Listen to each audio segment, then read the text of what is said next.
इससे आंधी और तूफानों से डरना मत। आंधी और तूफानों में साथ चलने वाला आपका परमेश्वर है, वो आपको डूबने नहीं देगा।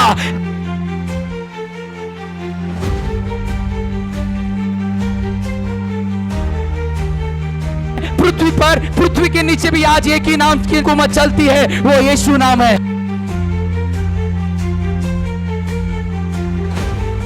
इज़राइल के लोगों को बचाने के लिए परमेश्वर ने मूसा को भेजा, तुम्हें और मुझे बचाने के लिए परमेश्वर ने यीशु को भेजा है। पर एक मसीह जब प्रार्थना करता है, तंत्र मंत्र करने वाले का काम नहीं चलता मेरे प्रियो। इसलिए हर मसीह ने रात को उठ के परमेश्वर की उपस्थिति में बैठ के प्रार्थना करना है, क्योंकि परमेश्वर के पुत्र यीशु मसीह ने सारे स्वर्ग के अधिकार तुम्हें और मुझे दिए हैं। इस संसार में महारोग आएंगे, संसार में तकलीफ भी आएंगे, पर चिंता मत करना, तुम्हारा परमेश्वर तुम्हारे साथ है। हालेलुया।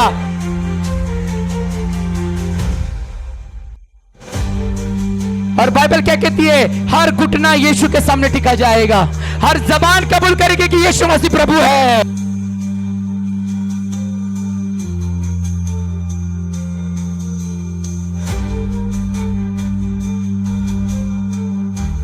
प्रेज लॉर्ड, सबको जय मसीह की।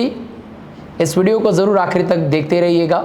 जैसे यीशु मसीह ने क्रूस के ऊपर जो 7 वाणी को बोला था, जो वचन को बोला था, आज उस वचन के बारे में हम सीखेंगे। तो हम पहला वचन जो यीशु मसीह ने क्रूस के ऊपर जो बोला है, उस वचन को हम पढ़ेंगे। लूका की किताब अध्याय 22 वचन 34 में लिखा है, तब यीशु ने कहा, हे पिता, इन्हें क्षमा कर, क्योंकि ये नहीं जानते कि क्या कर रहे हैं।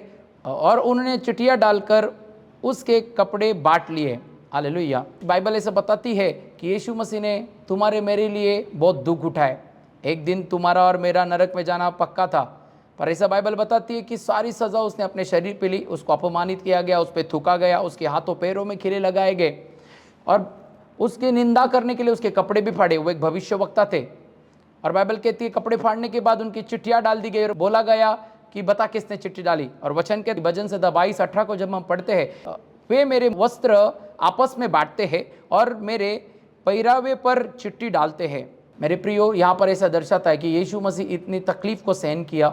उसने कोड़ों की मार खाई, हाथों पैरों में खीले लगाए, कांटों का मुकुट अपने सर पर रखा, खून बह रहा था, शरीर से कतरा कतरा लहू बह रहा था। फिर भी यीशु मसीह कहता है, पिता ये क्या कर रहे, इन्हें नहीं पता, तो इन्हें क्षमा कर। आज हम प्रार्थना में जाते, आराधना करते, पर हम एक दूसरे को क्षमा नहीं करते। यीशु मसीह का स्वभाव ऐसा था कि उसने अपने मारेकरी को क्षमा किया। हालेलुया।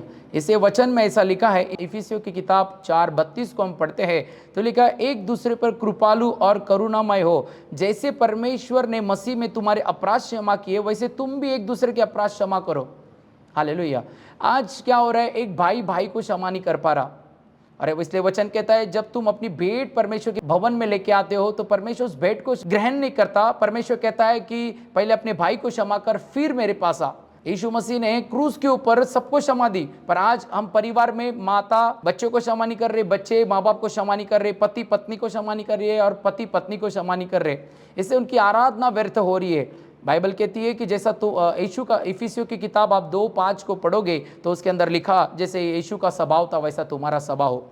इसलिए क्रूस के ऊपर यीशु मसीह ने क्या किया, क्षमा को दिया, क्योंकि क्षमा आपके जीवन में बढ़ोतरी को लेके आती है। क्षमा आपके जीवन में पाप को नष्ट करता है।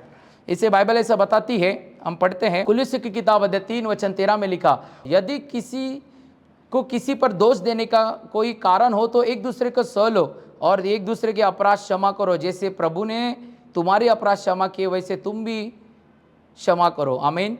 आज एक दूसरे के दोष लगाने के लिए लोग खड़े हैं। हर व्यक्ति एक दूसरे का दोष लगाते हैं, वो वचन भूल गए। बाइबल कहती, मत्ती 7:1 के अंदर लिखा, दोष मत निकालो, तुम्हारे दोष भी निकाले जाएंगे। आज यीशु मसीह ने हमारे पापों की क्षमा दी। वो क्रूस पर मारे गए, उसके पवित्र लहू से हमारे पापों की हमें क्षमा मिली।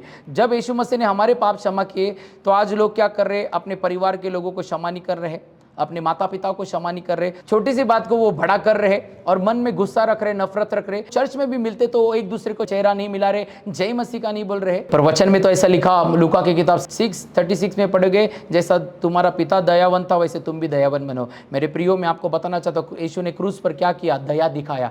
आज आप भी दया दिखाओ, हर एक व्यक्ति को क्षमा करो। जैसे प्रभु ने आपके पाप क्षमा किए, आप भी क्षमा करो, परमेश्वर आपको क्षमा का हृदय देगा। आइए हम प्रार्थना करते हैं। पिता, मैं प्रार्थना करता हूं यीशु मसीह के नाम से, प्रभु इनको जैसा आपका स्वभाव था वैसा हर एक व्यक्ति को पिता परमेश्वर हर एक के हृदय को छू ले पिता परमेश्वर, उन्हें आपका स्वभाव देना परमेश्वर। पवित्र आत्मा तू दया कर, जैसे यीशु मसीह ने हमारे पापों को क्षमा किया, इन्हें क्षमा करने का वरदान दे मेरे परमेश्वर। मैं प्रार्थना करता हूँ परमेश्वर, जो भी तकलीफ में होगे, जो भी समस्या में होगे, इन्हें आज़ाद करना और आज से इनका मन परमेश्वर आपके जैसा होने पाए। यीशु मसीह के नाम से मांगते हैं पिता, आमीन।